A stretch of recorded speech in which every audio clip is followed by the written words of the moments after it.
हम एक हैं और एक से अनेक बनते हैं। हम एक हैं और एक से अनेक बनते हैं, ये महादेव कहते हैं। महादेव एक हैं और एक से अनेक बनते हैं। जब उनकी इच्छा होती है तो एक से अनेक बन जाते हैं, एक से अनेक बन जाते हैं। इंद्र, वरुण, दिक्पाल, इन सब रूपों में वही प्रकट हुए। ब्रह्मा, विष्णु, इन सब रूपों में वही महादेव प्रकट हुए। करार विंदेन पदार विंदम, मुखार विंदे विनिवेशयन्तम्,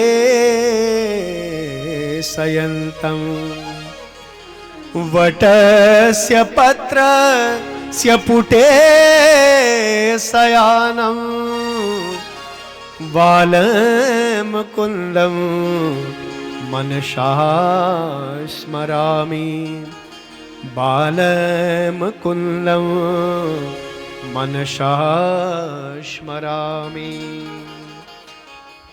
तो बड़ के पत्ते के ऊपर भगवान नारायण प्रकट हुए। उनकी नाभि से कमल पैदा हुआ और कमल के ऊपर ब्रह्मा जी पैदा हुए। ब्रह्मा कौन है, जरा ध्यान से समझिएगा। ब्रह्मा है जीव। जो बहुत पढ़ा लिखा व्यक्ति है उसको कहते हैं ब्रह्मा। वो ब्रह्मा है। क्यों जी? ब्रह्मा कौन है? जो बहुत पढ़ा लिखा व्यक्ति है वो ब्रह्मा है, उसको ब्रह्मा कहते हैं। बहुत पढ़ा लिखा व्यक्ति जो है। तो ब्रह्मा जी ने इधर देखा उधर देखा, मैं कहां से आया हूं, मेरे पिता कौन है। तो ब्रह्मा जी जो है भगवान नारायण का पता लगाने के लिए समुद्र में गए। कमल के नाल के अंदर प्रवेश करते हैं।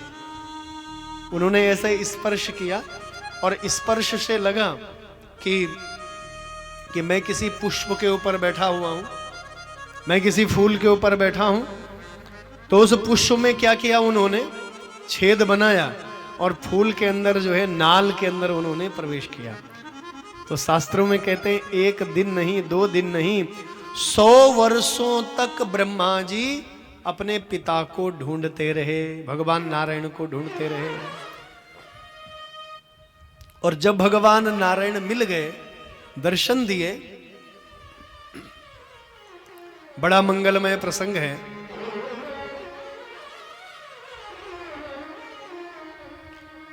भागवत में लिखा हुआ है कि यह दिव्य रूप सर्वप्रथम ब्रह्मा जी को भगवान ने दिखाया। यह जो अद्भुत रूप है सबसे पहले ब्रह्मा जी को भगवान ने दिखाया।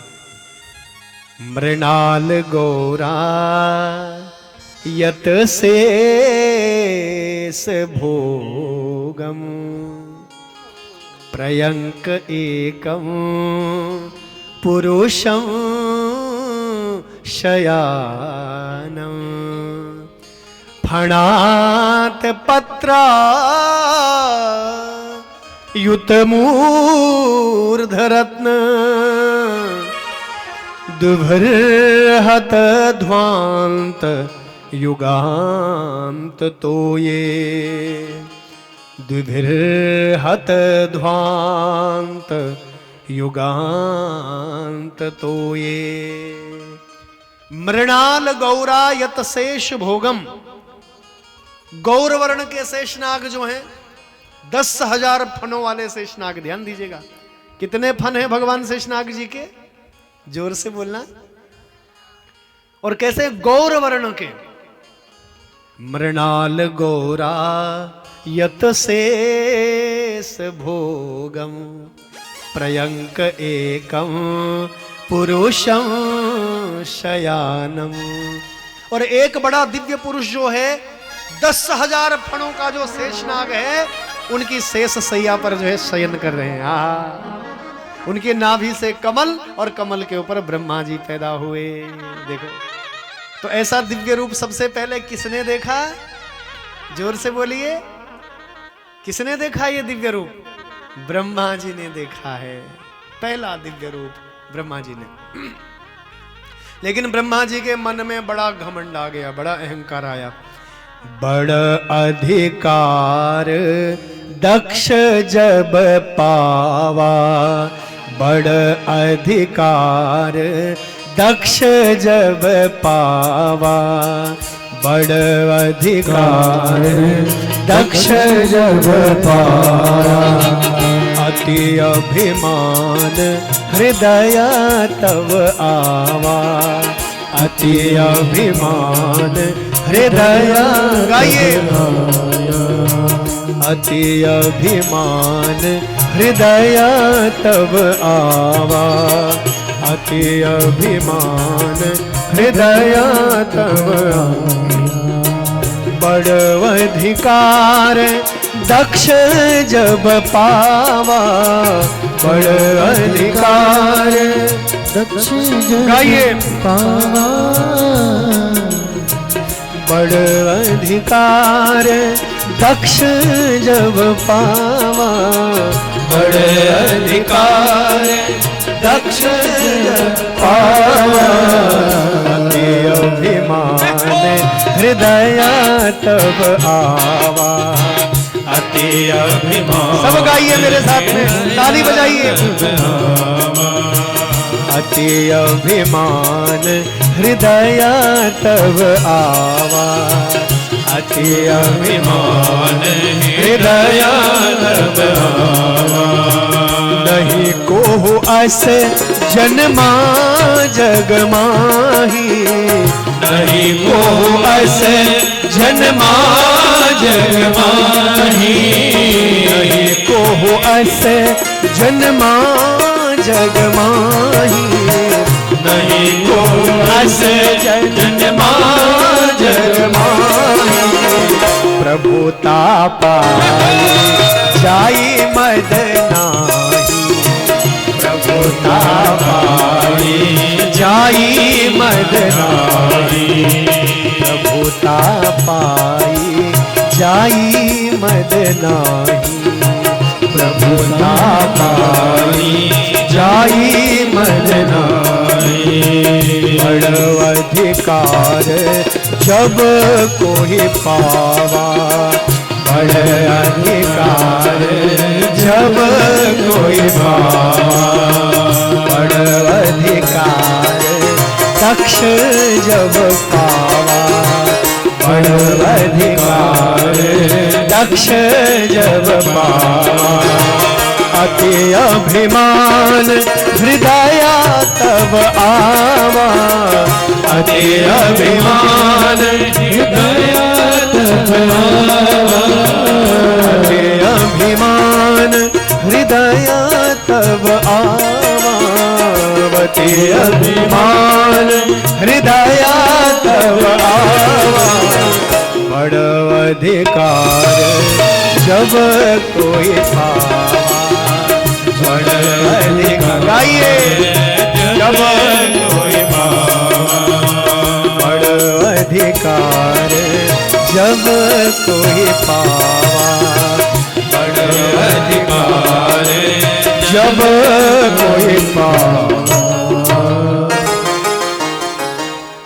गोस्वामी तुलसीदास जी कह रहे हैं, बड़ अधिकार दक्ष जब पावा। दक्ष को जब बहुत बड़ा अधिकार मिला, बालकांड में कथा सुनते ना, दक्ष को बड़ा घमंड हुआ, शिव महापुराण में भी कथा सुनेंगे। बड़ अधिकार जब कोई पावा, अति अभिमान हृदय तब आवा।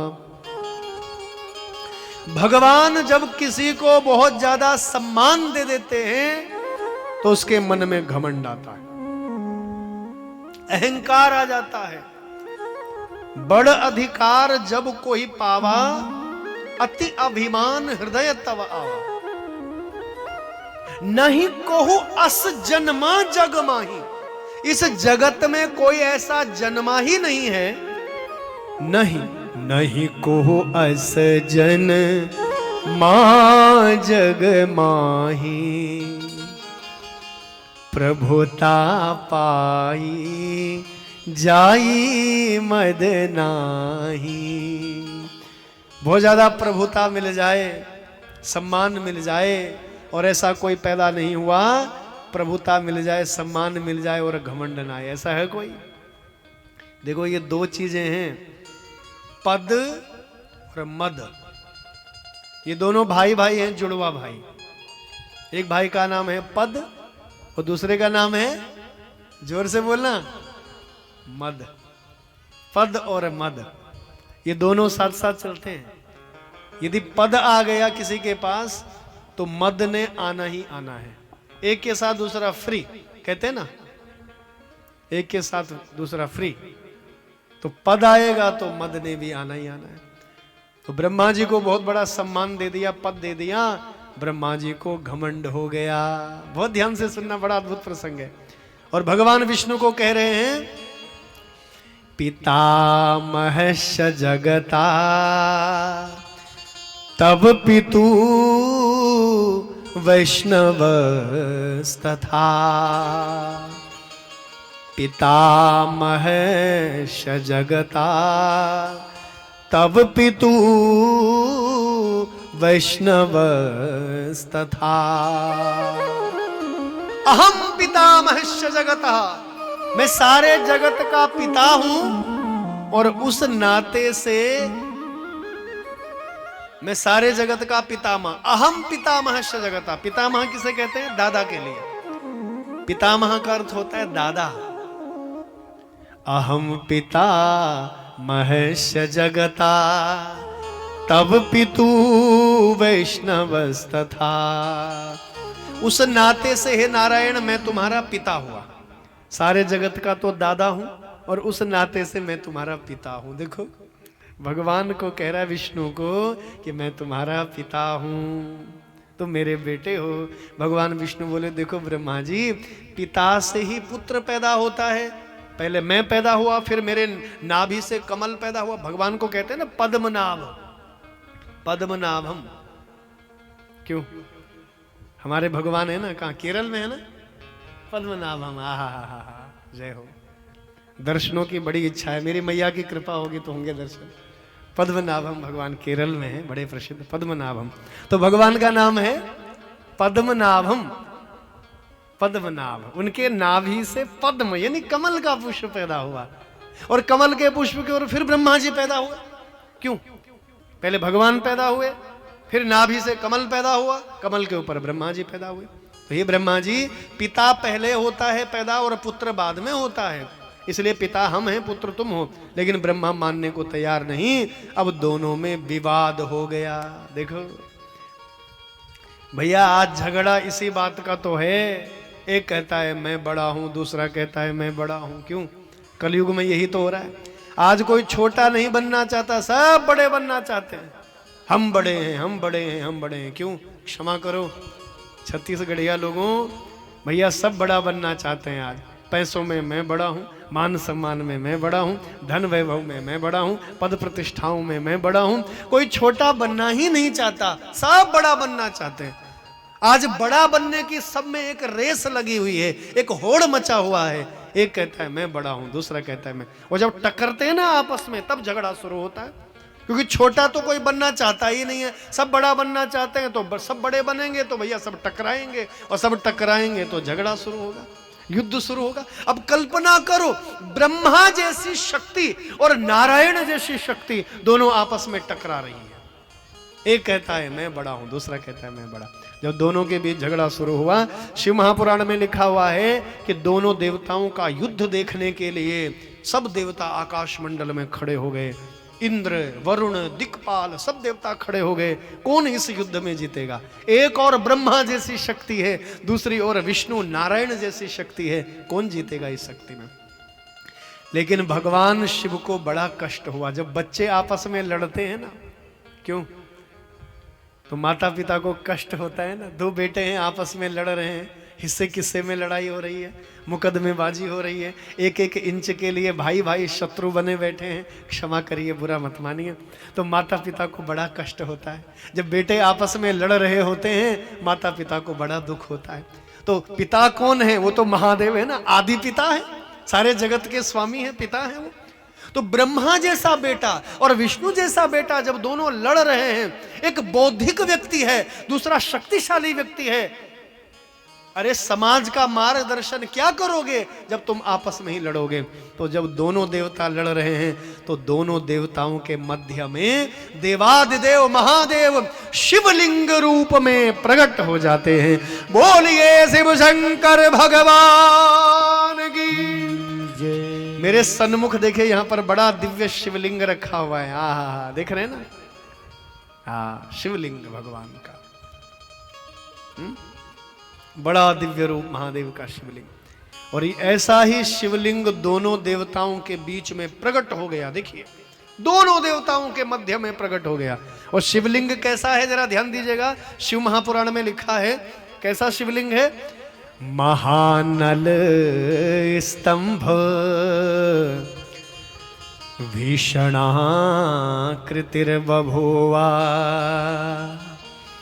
महानल स्तंभं भीषणाकृतिर्बभूवा, तन्मध्यतले सन्निष्कलः, तन्मध्यतले सन्निष्कलः। दोनों देवता जब लड़ रहे हैं ब्रह्मा और विष्णु, तो दोनों के बीच में लिंग रूप में महादेव प्रकट हो जाते हैं। और लिंग कैसा है महादेव का, महानल स्तंभ, महाअनल, अनल कहते हैं अग्नि के लिए, मानो जलता हुआ कोई खंबा प्रकट हो गया, जैसे करोड़ों करोड़ों सूर्य जैसे एक ही स्थान पर एकत्रित हो गए। बताओ, एक सूर्य का प्रकाश कितना भयंकर है, और करोड़ों सूर्य मानो एक ही स्थान पर एकत्रित हो गए हैं, कैसा अद्भुत प्रकाश होगा, कल्पना करिए। बस कथा को मैं पूर्णता की ओर बढ़ा रहा हूं विश्रामता के लिए। जो लोग जा रहे हैं, मैं प्रार्थना करूंगा आरती प्रसाद लेकर के ही जाएंगे, 10 मिनट में कथा पूर्ण हो रही है। आइए, दोनों देवताओं के मध्य में शिवलिंग रूप में महादेव प्रकट हो जाते हैं। और यह देख करके सब देवता बड़े आश्चर्यचकित हो गए, ये क्या है, इससे पहले कभी नहीं देखा। तो ब्रह्मा जी तो बड़े बुद्धिमान हैं। ब्रह्मा जी बोले, हे नारायण, यदि तुम श्रेष्ठ हो तो इसका पता लगाओ, ये शिवलिंग कहां से आया, ये क्या चीज है, जो स्तंभ है, ये जो खंबा है, ये कहां से आया है। तो कहते हैं भगवान नारायण सूकर रूप में, वाराह रूप में नीचे गए, ऐसा शिव पुराण में लिखा है। और हंस के रूप में ब्रह्मा जी आकाश मंडल में गए। इत्युक्त्वा सूकर तनुर्विष्णु तथा ब्रह्मा हंस तनुष्ययो। इत्युक्ता सूकर तनुर्विष्णु तथा ब्रह्मा हंस तनुष्ययो। विद्येश्वर संगीता में महादेव सुना रहे पार्वती को, पार्वती जी हैं, और बद्रीनाथ की भूमि में सनकादि ऋषि महर्षि वेदव्यास जी को सुना रहे हैं ये कथा। नेमिष तीर्थ नेमिषारण्य में सूत जी सुना रहे 88,000 ऋषि मुनियों को कि विद्येश्वर संगीता में बड़ा अद्भुत प्रसंग है। दोनों देवता भगवान विष्णु सूकर के रूप में नीचे गए भगवान का आदि ढूंढने के लिए, महादेव का आदि ढूंढने के लिए, और ब्रह्मा जी हंस रूप में अंत ढूंढने के लिए आकाश मंडल में गए। ध्यान दीजिएगा जरा, अब शिव तत्व को कौन पा सकता है। हम लोग कहते हैं हमें शिव चाहिए, हमें शिव मिलने चाहिए, तो कैसे मिलेंगे, बिना श्रद्धा के, बिना भक्ति के, बिना प्रेम के कैसे कैसे कैसे महादेव मिलेंगे। वो कल्याण तत्व कैसे मिलेगा, जरा कल्पना करो। शिव तब मिलेगा जब आपके हृदय में अपार श्रद्धा होगी, त्याग होगा, तप होगा, तब महादेव मिलेंगे। ब्रह्मा और विष्णु के मन में न तो श्रद्धा है, न भक्ति है, न प्रेम है, कुछ नहीं है, लेकिन भगवान को ढूंढने चले हैं। क्या भगवान मिलेंगे? असंभव है, नहीं मिल सकते।